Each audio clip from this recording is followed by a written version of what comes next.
Live, we are here at the Global Impact Week, and absolutely right what our dear friend Brad Chaddister just said, that we want more people to know about this great stuff, and that's why we share to the 100,000 currently with us at WebEd. And our next discussion is on how democracy can be revitalized through effective and transformational public and political leadership. I want to remind you the hashtag WebEd and the fact that you can ask questions and post comments in our live platform powered by TVS events. And we have now direct connection with Dubai, where Salim Essaid is going to moderate our next panel. Hello, Salim. Hello, everyone, and welcome to WebEd Global Impact Week. My name is Salim Essaid, and I'm a journalist here in Dubai. And today we're going to be speaking about the revitalization of democracy through effective and transformational public and political leadership. A very important topic, especially today during the pandemic. And I'd like to welcome our esteemed guests to discuss this. Paul Maassen, Chief of Country Support at Open Government Partnership, an initiative founded in 2011, through which 78 national and 76 local governments work with civil society and citizens to achieve more transparency, participation, inclusiveness, and accountability in governance. And also Lisa Witter, the co-founder of Apolitical, a global learning network for government used by more than 140,000 public servants in 170 countries, and the CEO of the Apolitical Foundation, a not-for-profit which supports the next generation of change-making politicians. So let's get right to it. The first question I want to ask was that as of 2017, more than half of countries were considered democratic, according to the Pew Research Center. Yet in 2020, democracy was on the decline, with 73 countries seeing a loss of democratic values, according to American NGO Freedom House. Can you describe why that is and to what impact? Paul, I'll direct that question to you.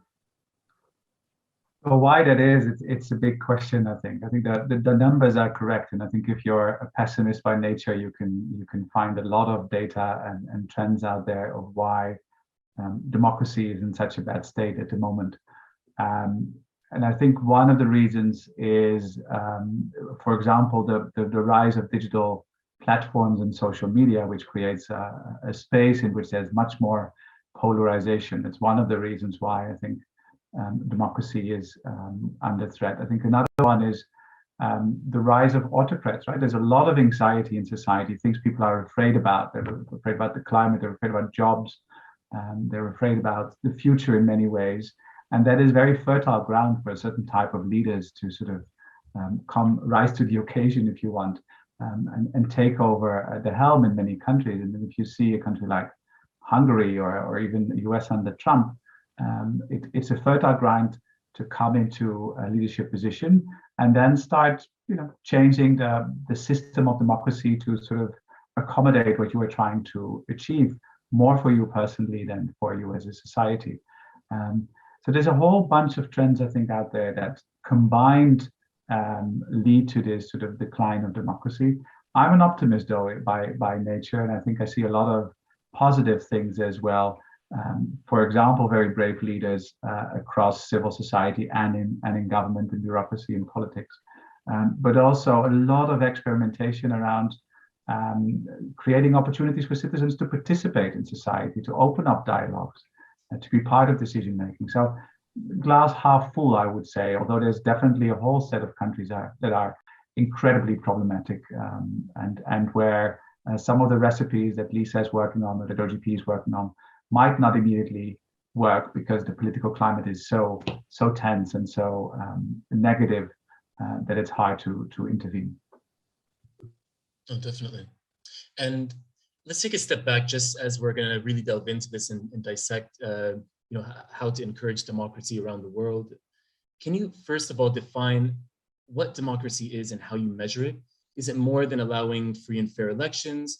For example, there's still inequality in democracies. There's still lobbying for power, which exists. So is this the perfect form of governance? How do you usually talk to people when you're discussing democracy how do you define it? And then how do you communicate that idea?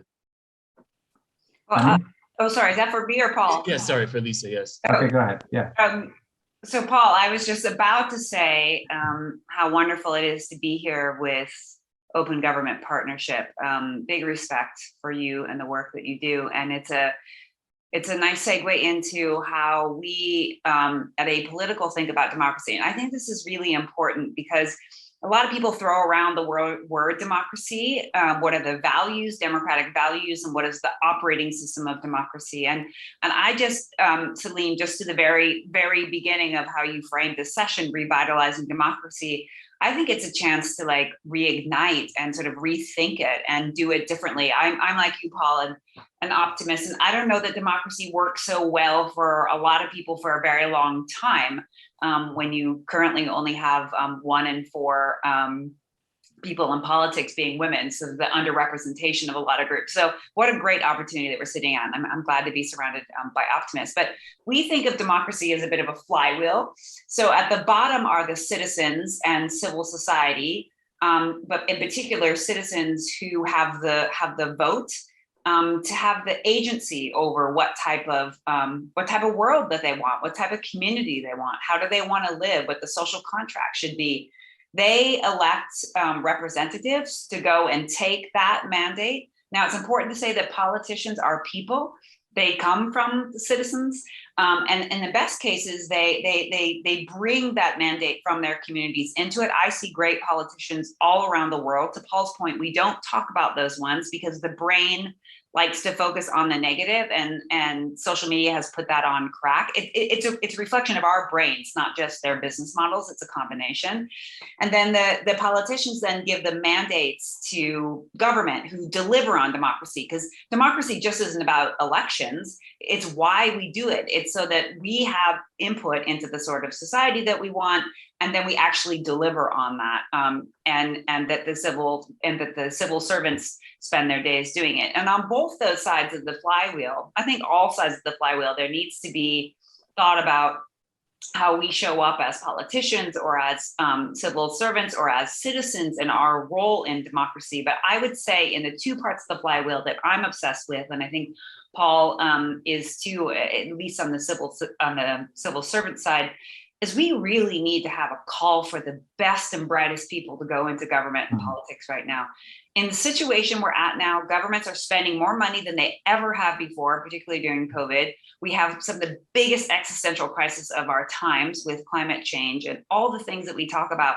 And now's the time to revitalize what it means to go in and serve, to be those servant political leaders. And I'm seeing that from young people around the world who are raising their hands and saying, I want to move from the streets where we're protesting into power, but how do I do it without losing my mind and becoming part of the problem? So I think this is a golden opportunity to really look at how do we advance democracy for the 22nd century, right? So a democracy that thinks about the future and not just the today. Definitely. And to your point about, allowing people, the populace, like to be a part of the process. That was one thing when I was preparing for this that I found very interesting when it comes to democratic values, where the idea is if you're always listening to people, it's subject to change. So if there's something that needs to be changed, and in every era, we're dealing with new problems, we don't even know what future ones are yet. So, with the work that the both of you do, you're preparing politicians and people in government to be prepared no matter what comes their way with the right tools to face them. So that's exactly it. And the current one that we're facing at the moment, of course, is this pandemic. So I have a lot of questions for you there in terms of what has the pandemic done to democratic governance? Has it helped? Has it worked against it? What have you faced doing your jobs? I'll direct this to Paul. Yeah, a lot. I mean, the pandemic in a way is a beautiful case to sort of see what societies and democracies can do and where they go wrong. And I think there's so much we can learn from it. One is, for example, to go to the point of leadership that Lisa was talking about. You saw that a lot of political leaders stepped up into the moment, right? We saw some really good leadership, right? The right speeches, the right determination, quick action, the type of response, the leadership people want to see, right? The Winston Churchill type moments. So I think it was really good.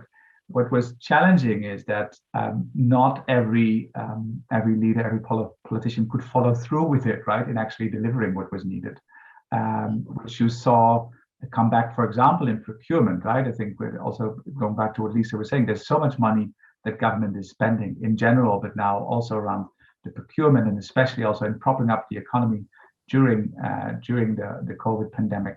And there, of course, a lot of things did go wrong, right? And it's not always blatant corruption, although we've also seen those cases. But sometimes it's also like it's in a government in overdrive, in an emergency mode, is very different than government that has the time to follow all its rules and processes. So suddenly all these procurement systems needed to be adapted to emergency processes, and that didn't go right everywhere. But I think you have to make a difference if it was like the haste of it, the clumsiness sometimes, or it was actually taking the opportunity for blatant corruption. And I think that corruption element we should come back to, because renewing democracy over the next couple of years will mean renewing our economies as well and addressing inequality, which will come with enormous budgets. This renewal and recovery and resilience plans are massive. So there's a massive opportunity, but also a risk. And the final thing also, I think, in what we saw quickly was inequality that's, of course, already in society came back, on steroids, right? I think you saw it between the developed countries and the developing countries. In the beginning, the narrative was very quickly like, of course, we're all in this together. Once we have the vaccine, we, the rich countries, will make sure the poor countries will also get it. But that hasn't really happened, right? It hasn't materialized in the way we wanted to see it. And we've also seen countries use the crisis to come up with all kinds of emergency powers and undermining fundamental rights of protest, fundamental rights of questioning government, of citizens overlooking what happens to contracts. And if that is a quick and needed measure for a government to respond, perfect, there's no problem with it. But the risk we're seeing is that, of course, Finland and Denmark probably will sort of, return these emergency powers very quickly. But the risk is with the type of leaders like an Orban in Hungary, and there's many more of those, that will think like, okay, this crisis gave me an opportunity to claim a bit of additional space for my agenda. I'm not going to give it back. But one interesting thing that Edelman did, who always has these interesting surveys about trust and trust in politics. And two things I want to take from it. One is it always shows that the trust, the interpersonal trust, is much higher than the institutional trust, right? So there's always a trust crisis where it comes to institutions. The governments are always lowest ranking, and the private sector is more on the high side, with NGOs and media being a bit in the middle. But the interpersonal trust, the trust you build by talking to people, is much higher. And the other thing that I found interesting in the recent work was immediately after the start of the COVID crisis, the trust in government, but also the trust in experts went up substantially, right? It cut to a high, the highest numbers in a long time.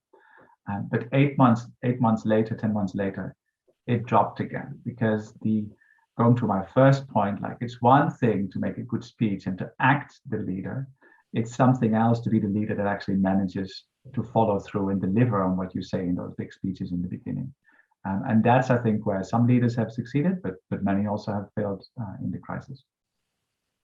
No, definitely, yeah. And it seems like different leaders have taken different approaches, some to take advantage of the situation, some to garner support and to have one message delivered to be able to inform people and to have people trust that definitely was the case.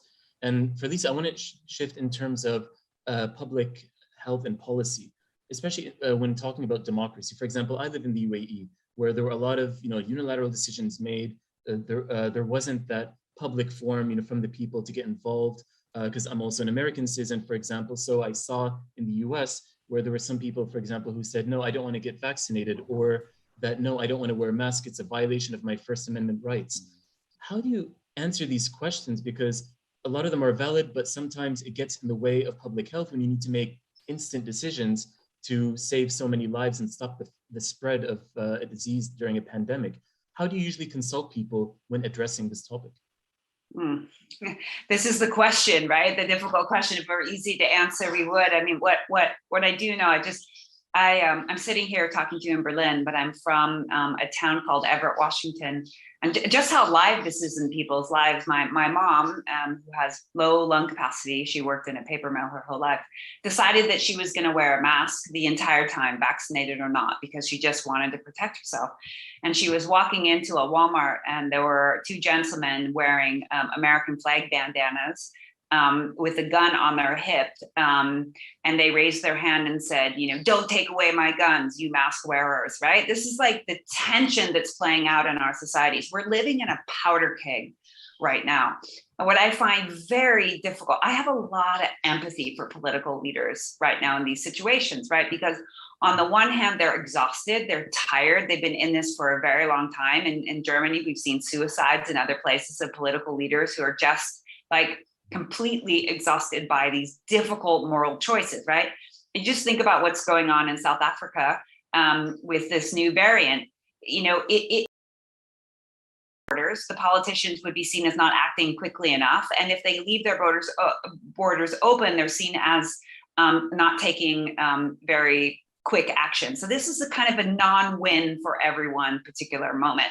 But I think it goes down to sort of the fundamental conversations we need to have with societies around what are the first principles that drive our governance. We've gotten into this like policy patchwork of how we live our lives. Like some constitutions lay out what the first principles are. So Salim, you and I are American. We talk about the pursuit of happiness and a lot about freedom and individual rights. By the way, they didn't talk about everyone when that constitution was written.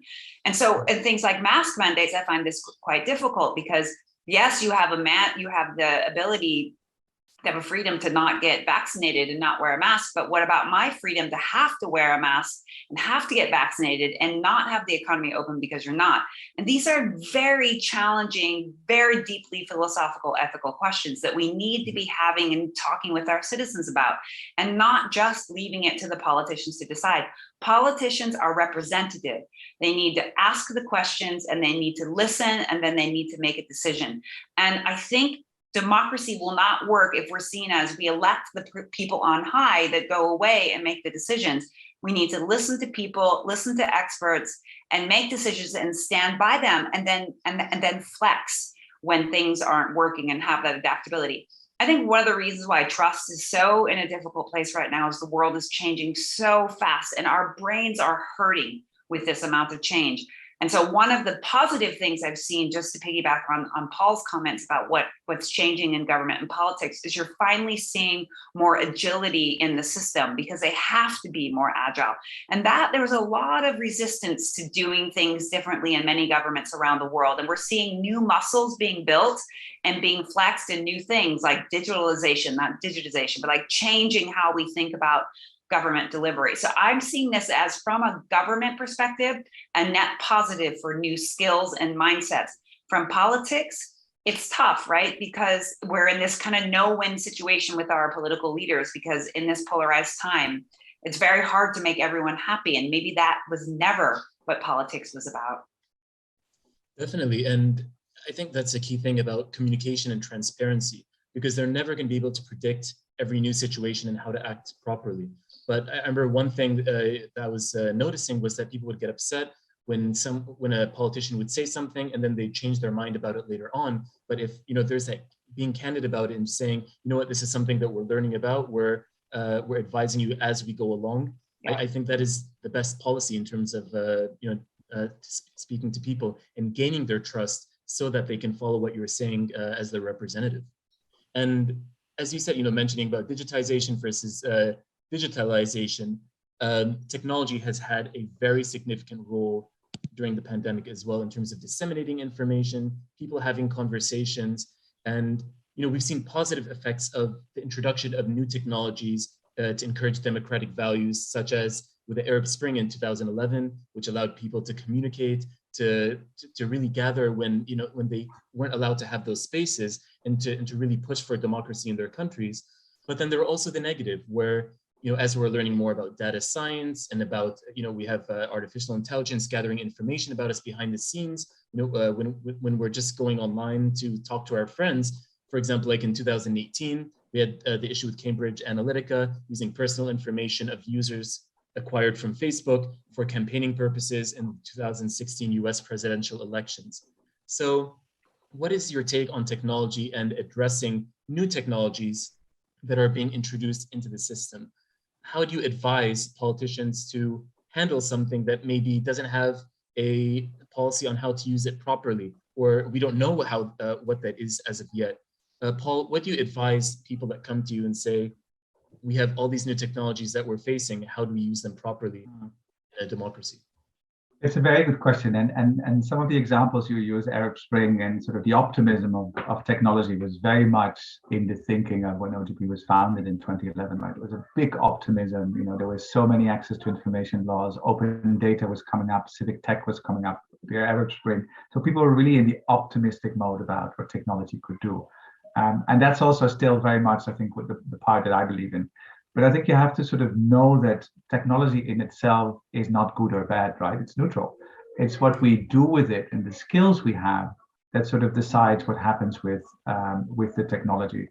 So if you take, for example, one of the discussions you now have a lot, artificial intelligence, you know, is artificial intelligence something good or something bad? Well, if you, as a bureaucracy, as politician, put the right ethical framework around it, if you build the right skills with your civil servants, if you bring in the right skills from the outside as well, if you are conscious that you might copy the biases you have in your regular government system into your data systems, biases of race, biases of gender, if you do that all carefully, then it's a tremendous equalizer potentially, right? In giving people access, in giving people the opportunity to communicate with government that before wouldn't have it, right? We can say sort of technology doesn't sort of bring full participation for every group. Neither did sort of town hall meetings or small meetings with civil servants somewhere, you know, on a Friday afternoon with five retired civil servants, five retired citizens talking to civil servants. So I think it's an enormous opportunity, but you have to sort of deploy it carefully. And I think the role, what we say to governments is, be careful about it, right? Don't sort of roll it out big scale like we saw 10 years ago with open data, for example. Governments just threw out all the data sets they had without thinking through if it was solid data, if it was needed data, if that was citizens were asking for, who would use it.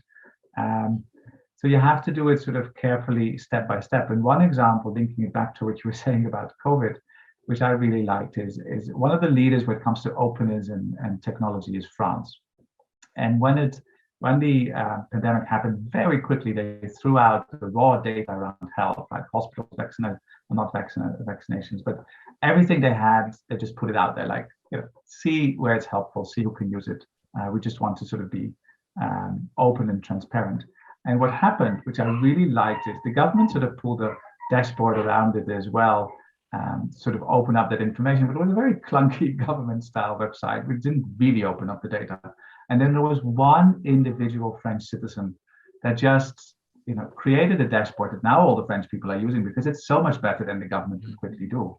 And for me, that says something about that open-mindedness, not just about technology, but in general, that you hope that democracy of the 22nd century that Lisa was talking about will have, right? Yes, it's one thing and an important thing to open up government because it's good as a principle, right? It's our shared society, not the society of the powerful and the politicians. But it actually leads to better government. It leads to better decisions because there's so much skills and expertise out there in the civil servants, but also in society that just gives you better decisions and better government. And I think the pandemic and digital especially showed quite a few good examples of how you could do. One final one is on procurement that I was talking about earlier. Procurement is so complex, these contracts, these processes. If you wouldn't have technology, it would be very difficult to open up procurement. You could sort of have an office where all these contracts lie, and you know there would be perhaps one journalist that would have the time and the skill to understand what it says. But by using technology to really open up the procurement process, the tender process, for people to see what is out there, what the bids are, what the process is, who normally gets these government contracts. It's an equalizer, the potential of an equalizer, whether it comes to procurement or to citizen engagement, participation, I think is enormous. So I'm an optimist more than a pessimist. Well, those were a lot of good points, and I actually wanted to mention some things about a few of them. Definitely about the inclusion aspect, where definitely when you bring up the skill sets that people in a society have, that's a very good way to find solutions. And sometimes it's something you don't even know about. It's someone comes up with an idea, they have the skill set, they apply it, and and then, as you said, they were able to create a platform that served the people better than the one that the government had provided. And having that attitude towards that, where it doesn't have to be our way, it doesn't have to be only our platform, and welcoming these types of ingenuities from your population is definitely a game changer. And also, what you mentioned about AI, this is something that I've researched myself, and I found so interesting that it, as you said, it's not the technology that's bad, it's not good or bad.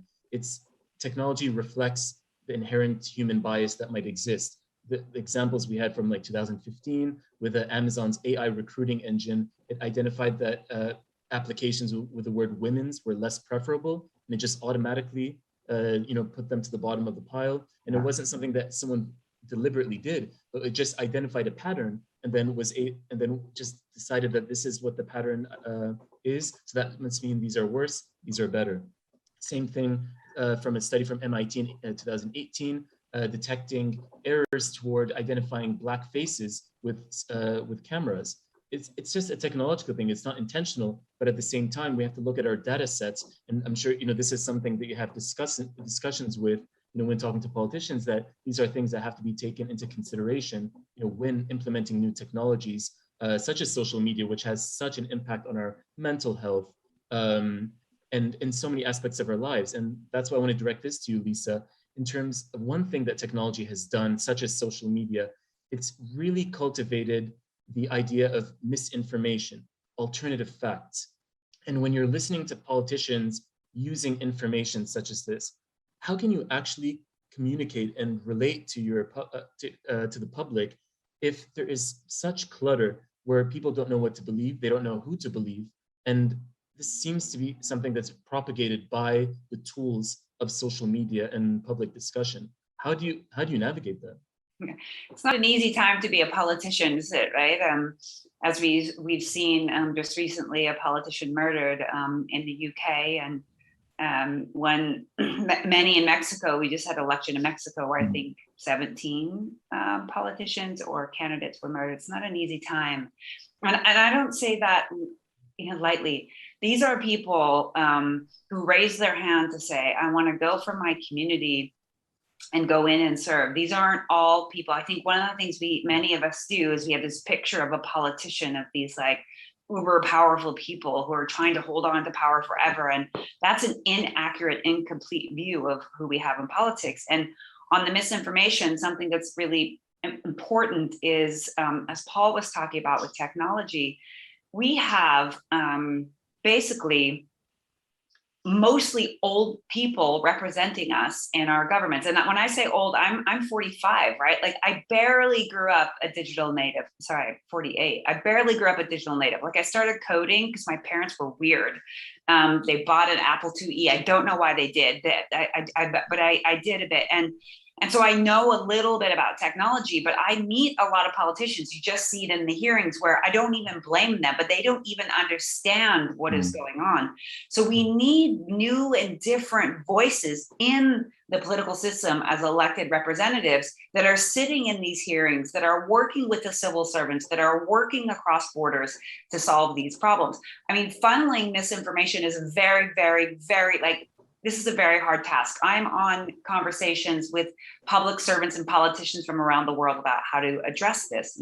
It's a bit of a whack-a-mole because it comes up on one place, you can shut down Twitter, it closes for a while, then it pops up somewhere else.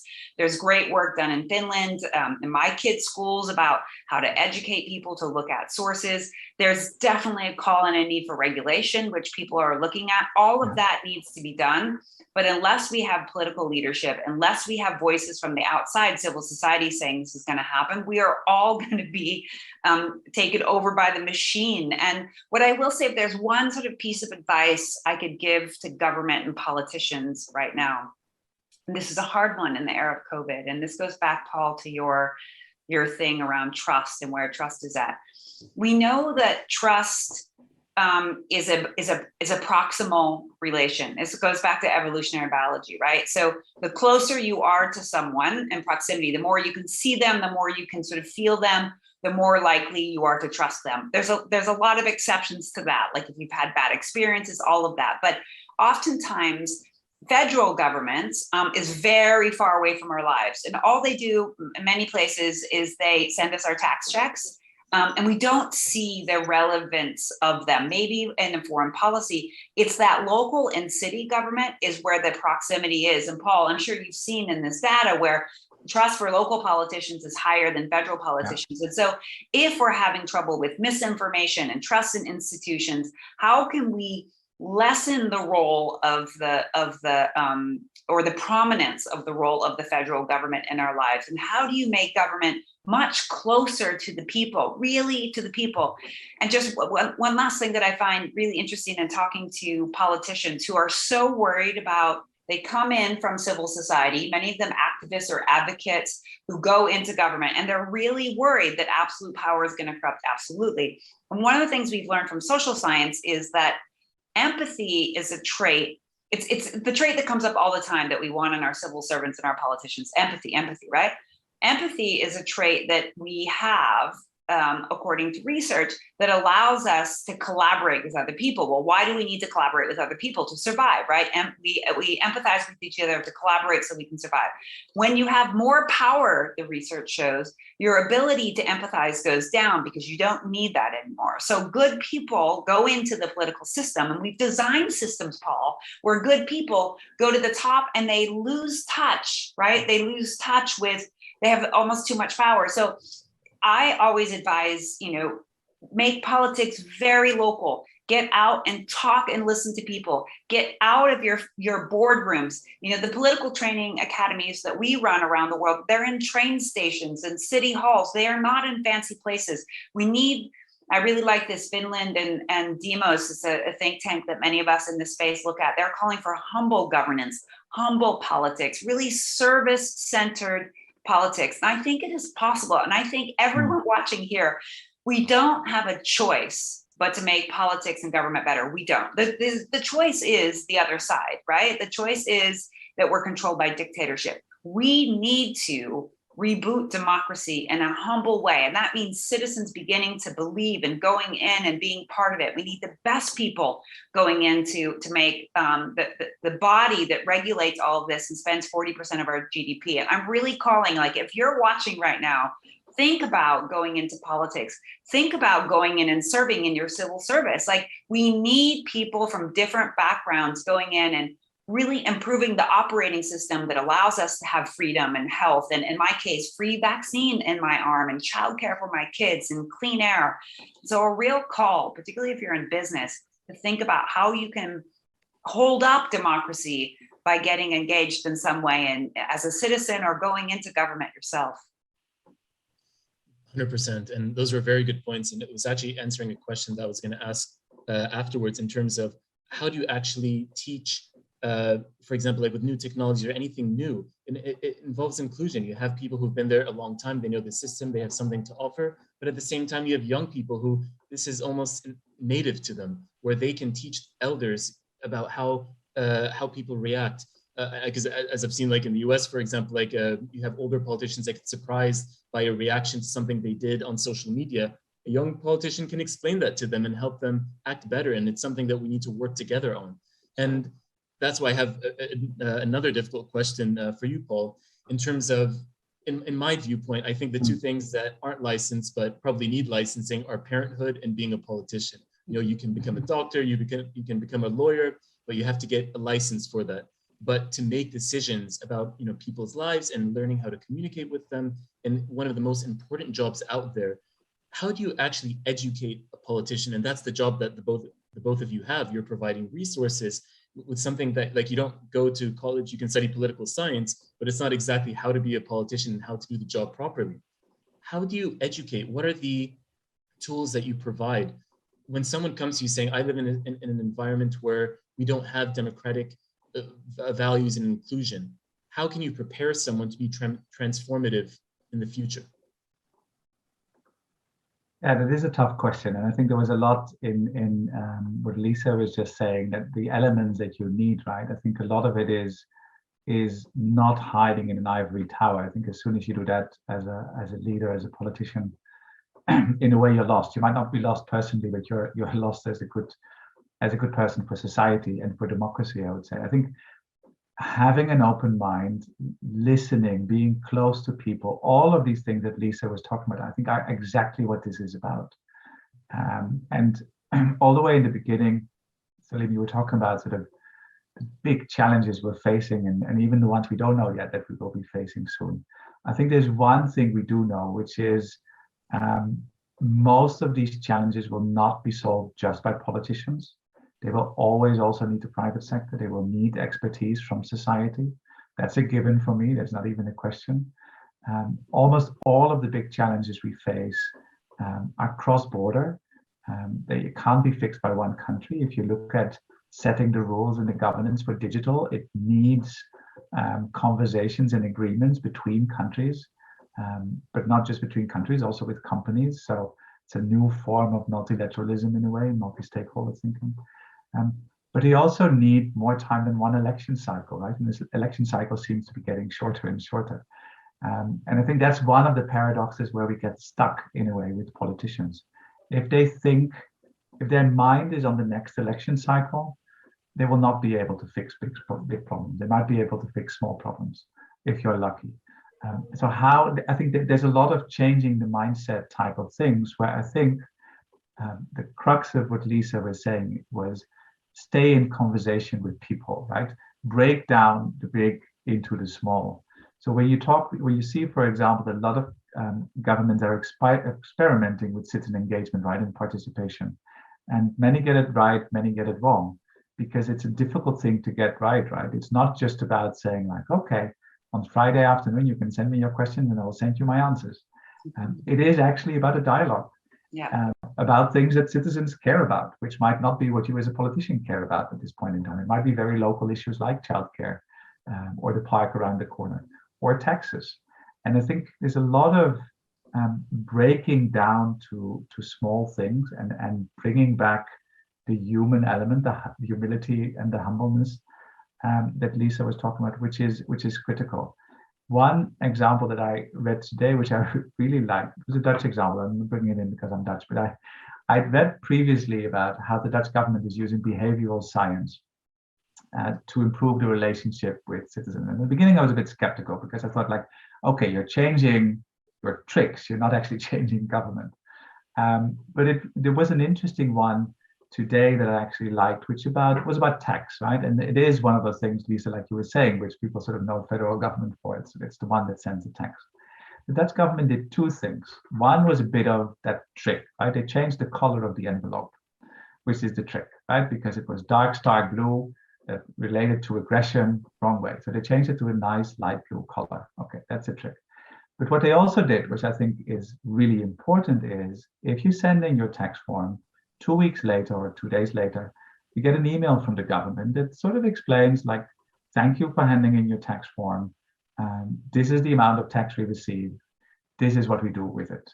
Now, there's improvement needed on the messaging and sort of what it is, but I think it's really important. It sort of tries to sort of close that circle back to, you elected me to do certain things for you, you pay for it, and I'm telling you what I did with it. And if you don't like it, there will be another election moment. You can sort of tell me you didn't like it, but it's a circle. And for us as OGP, we always try to tell politicians, democracy is not once in 4 or 5 year an election moment. It is every day. Every day you have to engage with citizens. Every day you have to have that conversation. Democracy is beyond the ballot box as much as it is during the ballot box.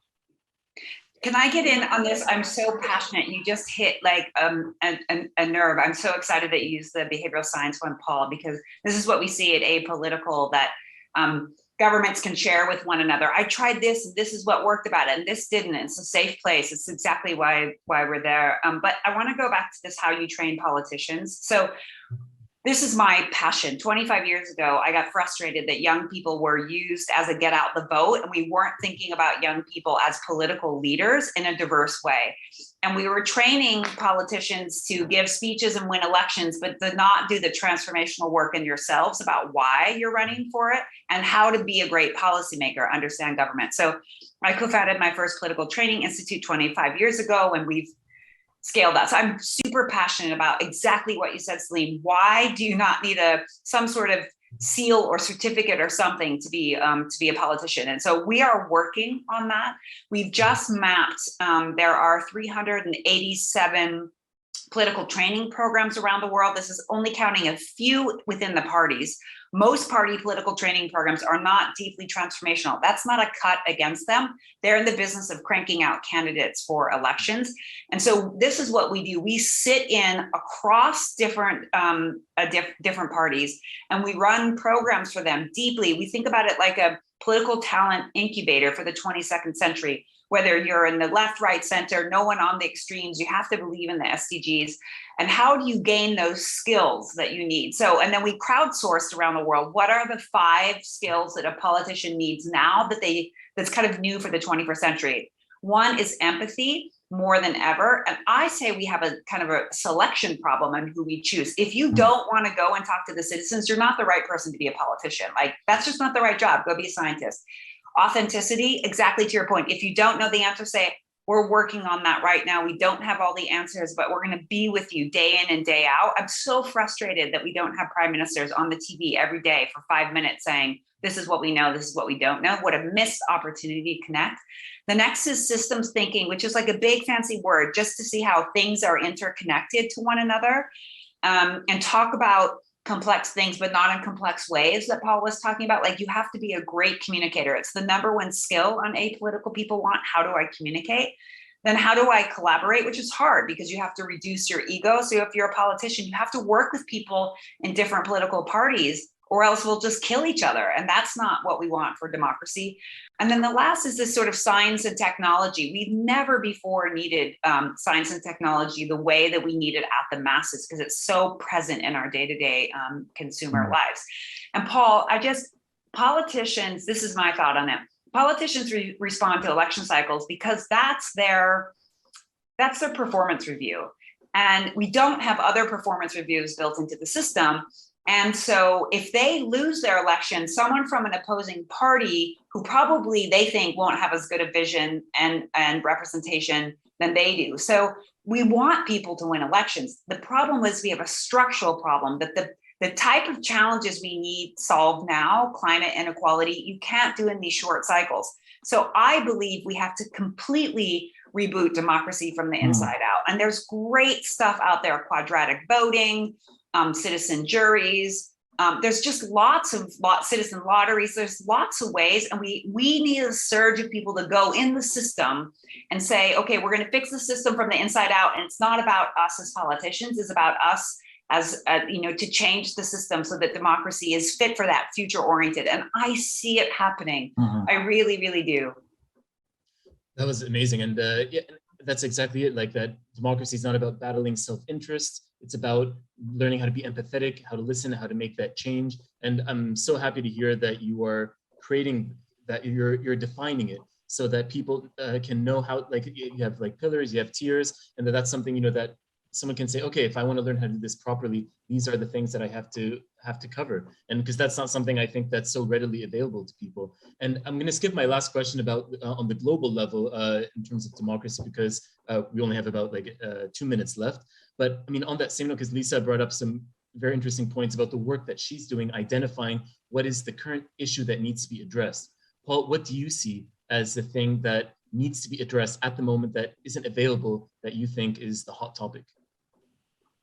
Yeah, I mean, I go back to sort of to what I believe in, which is open government, right? Which I think is an approach. And I want to see that across government, whether it's local government or national government. I think if you build in these principles of transparency, of communication, of responsiveness, you get a very different government. And with that, you get a government, I think, that is able to deliver for what citizens want. The challenge is, and that very much links to what Lisa is saying, I see brilliant examples every day. I see countless examples of brave reformers, it just doesn't add up yet to that fundamental reboot that Lisa was talking about. So if you ask me what is needed in the next sort of 5-10 years, I think it is scaling and sustaining a lot of that innovation we've seen around democratic renewal. We have all the examples and ideas out there. It is just how do you make those examples mainstream and other examples more obsolete? I mean, if you compare it to climate change, right, there has to be this tipping point where solar and wind take over from the fossil fuels. And I think in government, we have to see that as well. At what point do these new approaches, these open approaches, these participatory approaches take over from the old thing? And we have to have that tipping point, I think, in the next 10 years or so, if we really want to reinvent and reboot democracy. Amazing, amazing. And we have about 45 seconds left. So Lisa, I'll give you the final word. And with everything that you said, how do you make that possible? How do you deliver that message? What needs to happen on the ground to communicate what you're saying? Such an honor to be with you, Paul, and thank you for the work of OGP and Salim for guiding us so well. We've got the ideas, as Paul said. We even have a pathway to scale.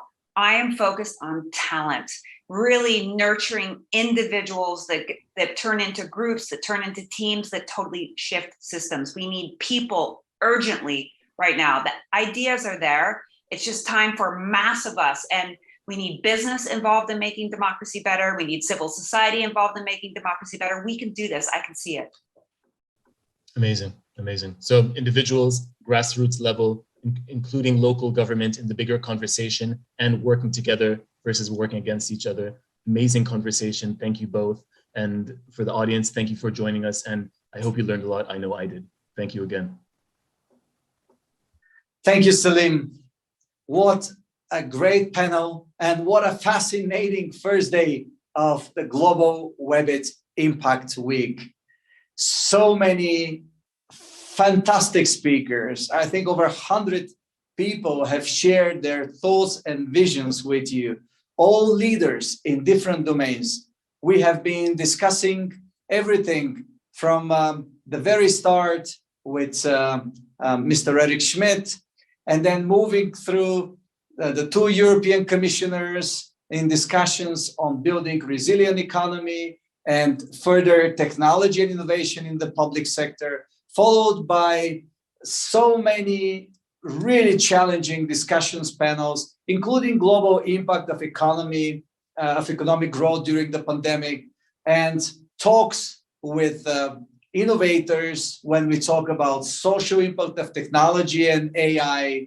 And furthermore, we were discussing open, through new, very innovative panels, open discussion panel on the importance of equality, diversity, inclusion for strengthening the society, and very, very important, education, the future of work, cybersecurity, and the importance of collaboration, how we can scale social impact, these and many more topics.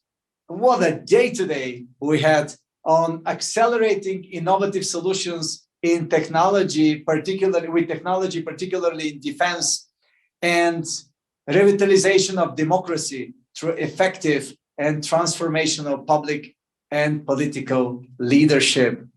What a day. I can't wait to open our second day at the Global Webit Impact Week tomorrow, 10:30 a.m. Central European Time. See you tomorrow, and thank you for being with us. Wonderful Webit community, 100,000 of you from literally every single country in the world. Thank you. See you tomorrow.